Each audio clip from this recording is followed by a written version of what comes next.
9h.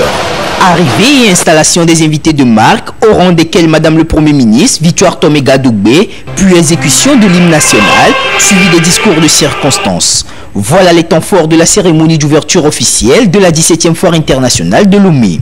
La reprise de cette activité économique et commerciale intervient après 2 ans de suspension due au Covid-19. Dans son intervention, le ministre du Commerce, de l'Industrie et de la Consommation locale a salué le chef de l'État Faure Esozim Nanyasingbe pour avoir permis que cet événement ait lieu. Il a par ailleurs relevé l'importance de cette manifestation qui permet de booster le développement des activités économiques. Je voudrais donc, du haut de cette tribune, rendre grâce à Dieu et souhaiter la chaleureuse bienvenue à toutes et à tous à la cérémonie d'ouverture officielle de la 17e édition de ce grand événement baptisé Foire de toutes les opportunités qui nous rassemble pour évidemment une quinzaine de jours. C'est l'occasion de reconnaître avec admiration l'anticipation, le leadership exceptionnel et la foi de son Excellence M. Faure Esozim Nanyasingbe, président de la République togolaise, sans lesquels cette édition n'aurait pas eu lieu. L'heureuse réouverture de la présente foire est l'occasion rêvée de permettre à nos très petites et moyennes entreprises TPME qui viennent d'être dotées d'une nouvelle charte de réaliser de bonnes affaires en cette fin d'année. Opérateurs économiques nationaux, mon vœu le plus ardent est que ce grand rendez-vous d'affaires soit une fois encore une belle opportunité pour nouer des partenariats gagnant-gagnant et d'ailleurs durables et promouvoir le Made in Togo. Plusieurs innovations sont apportées à la tenue de cette fête foraine. En témoigne le thème choisi, compétitivité des biens et services pour une relance post-Covid-19. Il est question à travers ce thème donc d'échanger et de cibler les stratégies qui devront nous permettre de booster le décollage économique à travers un renforcement de la compétitivité des biens et services sur le marché international. De ce thème principal émergent des sous-thèmes qui feront l'objet d'échanges lors des panels prévus au programme général que nous avons voulu cette année riche économiquement et culturellement. C'est ainsi qu'il est prévu, en dehors des activités classiques d'exposition-vente, des soirées culturelles avec des danses du terroir. La cérémonie d'ouverture officielle s'est poursuivie avec la visite des stands. Pour les exposants, c'est l'occasion de faire des affaires. Je suis styliste modéliste. Je voulais promouvoir certaines choses juste pour montrer aussi qu'on peut faire beaucoup de choses avec nos pagnes. C'est pour avoir d'autres relations, être plus en collaboration avec d'autres partenaires qui sont à la foire et tout. Cette fois, je vois que c'est une opportunité pour moi, spécialement, et parce que je suis là depuis février dernier pour tenter le marché africain. Dans les deux grandes foires,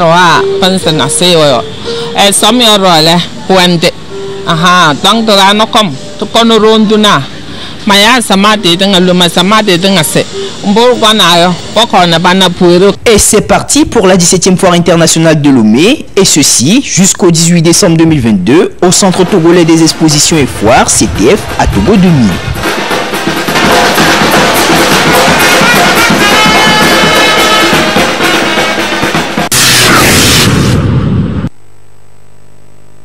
L'édition 2022 de la Journée internationale du sida, célébrée chaque 1er décembre, est placée sous le thème « Poussons pour l'égalité ». Selon l'ONU-SIDA, le virus du sida prospère dans les localités où persiste l'inégalité et entrave les solutions efficaces de prévention et de traitement du VIH-SIDA.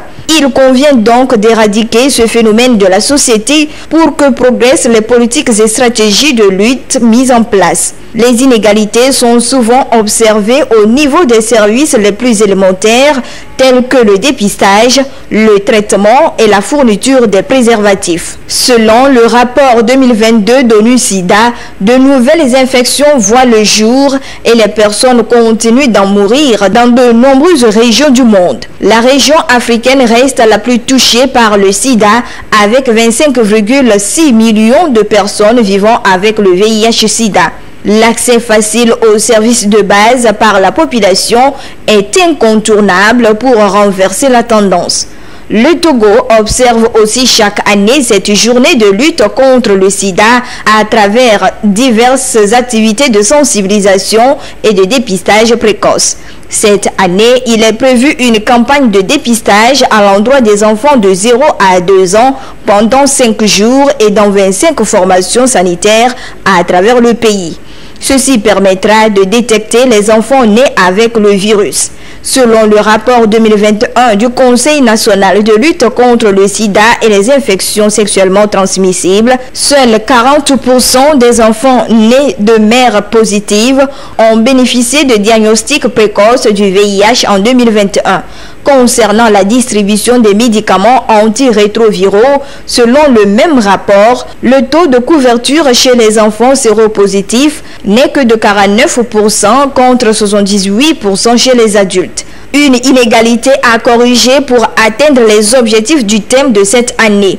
Outre la campagne de dépistage, les organisations de la société civile œuvrant dans la lutte contre les IST prévoient une campagne Condomize pour relancer l'utilisation des préservatifs au sein de la population. La campagne sera couplée de séances de sensibilisation sur la prévention du sida et de distribution des préservatifs.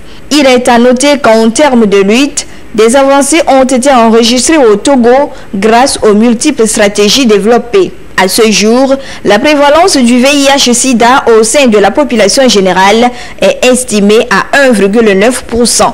76% des Togolais connaissent leur statut sérologique et 98% des personnes vivant avec le VIH-Sida sont sous traitement selon le coordonnateur du Programme national de lutte contre le sida et les infections sexuellement transmissibles. La prévalence persiste par contre au sein des populations clés, notamment les travailleuses de sexe, les HSH, les usagers de la drogue et la population carcérale. Pour rappel, c'est depuis 1988 que la communauté internationale célèbre le 1er décembre la journée de lutte contre le sida, histoire de faire le bilan des actions menées en matière de prévention, de traitement et d'identifier les défis à relever. C'est aussi un cadre de manifestation de soutien aux personnes vivant avec le VIH-Sida et de commémoration aux victimes de cette maladie.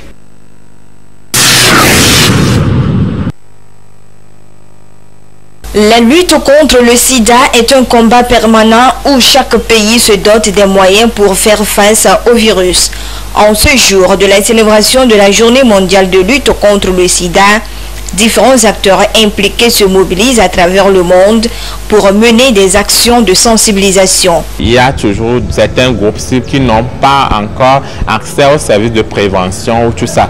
Alors que pour pouvoir venir, il faut enlever toutes ces inégalités-là pour que les gens puissent avoir les mêmes droits ou bien les mêmes chances en matière d'offres de services et tout ça. Donc, c'est pourquoi le thème de cette année est aussi important. Le sida a fait plusieurs victimes à travers le monde.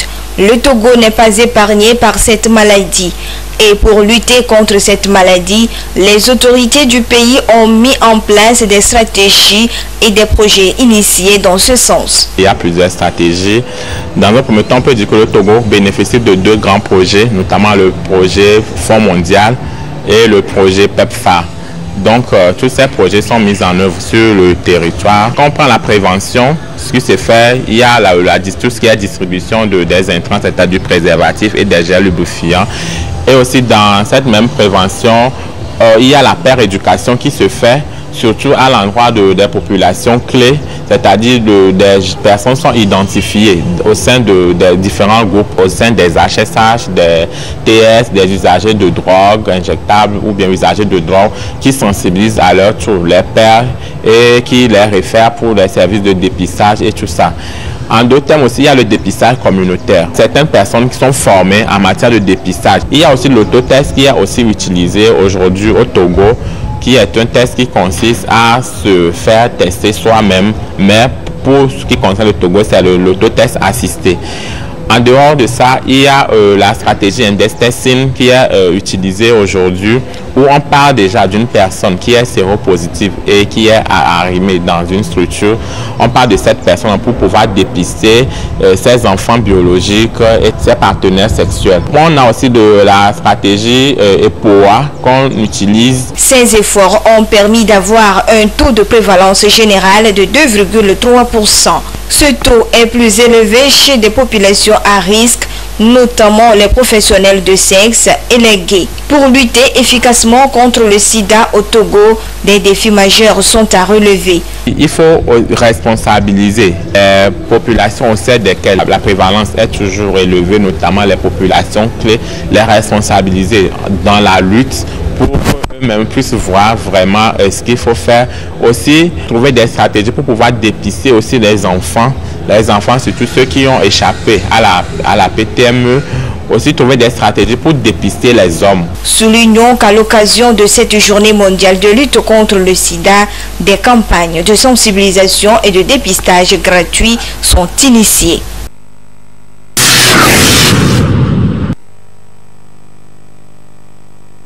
Le Togo est engagé à mener une lutte efficace contre le phénomène de violence à caractère sexuel contre les apprenants dans les établissements d'enseignement, ateliers et centres de formation ou d'apprentissage. Les violences sexuelles contre les apprenants, un phénomène d'envergure mondiale qui malheureusement touche notre pays, impacte négativement les études des victimes et vient compromettre l'avenir de ces dernières. Malgré les multiples initiatives du gouvernement visant à éradiquer le phénomène, il est encore loin de disparaître. C'est donc dans le but de renforcer l'arsenal répressif de ces actes, de même que les mécanismes de prévention, de protéger et d'accompagner les victimes en contribuant à la moralisation de la vie d'apprentissage qu'un projet de loi a été soumis aux parlementaires ce mardi 29 novembre pour étude et vote. Il s'agit du projet de loi portant protection des apprenants contre les violences à caractère sexuel au Togo. Vu l'importance du test, les différents présidents des groupes parlementaires représentés à l'Assemblée nationale ont invité leurs membres à voter favorablement pour le dit projet. Et c'est à l'unanimité que les députés ont adopté ce projet de loi portant protection des apprenants contre les violences à caractère sexuel au Togo. Une immense satisfaction pour les 3 commissaires du gouvernement présents à cette séance. La loi relative à la protection des apprenants contre les violences à caractère sexuel vient élargir le champ des instruments juridiques en matière de promotion et de protection des droits des enfants en général et en particulier ceux des apprenants. En effet, la protection des apprenants contre toute forme de violence a toujours été et demeure une préoccupation du gouvernement qui a pris des initiatives pour prévenir et protéger les apprenants. L'adoption de la présente loi par la représentation nationale vient donc compléter et renforcer les dispositions et les mesures déjà mises en place.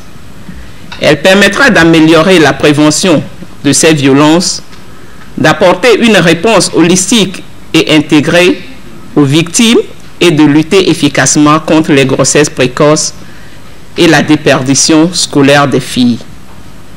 J'invite tous les acteurs intervenant dans les milieux éducatifs et formation professionnelle et les services compétents à s'approprier cette loi et à en faire un bon usage pour soutenir les efforts du gouvernement dans la protection des enfants au Togo.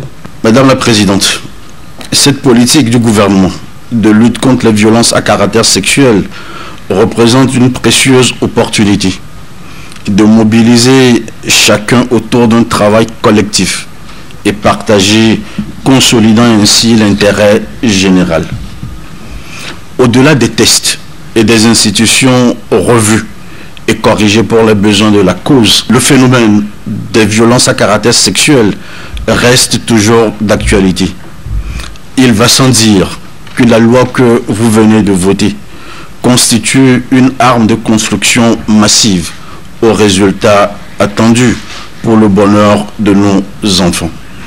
Excellence Madame la Présidente, honorables députés, j'aimerais, avant de clore mes propos, rendre un hommage mérité à votre autorité, Madame la Présidente, pour cette capacité de conduite d'une si belle institution de la République et surtout pour tout le soutien que l'Assemblée nationale apporte à la vision transformationnelle et à la politique de modernisation du chef de l'État. La présidente de l'Assemblée nationale, Yawatie Gandhi Bodi, pour sa part, s'est dite satisfaite de l'importance qu'accorde le gouvernement à la question de la protection des droits des apprenants et a promis une fois de plus le soutien de son institution à toute initiative du genre.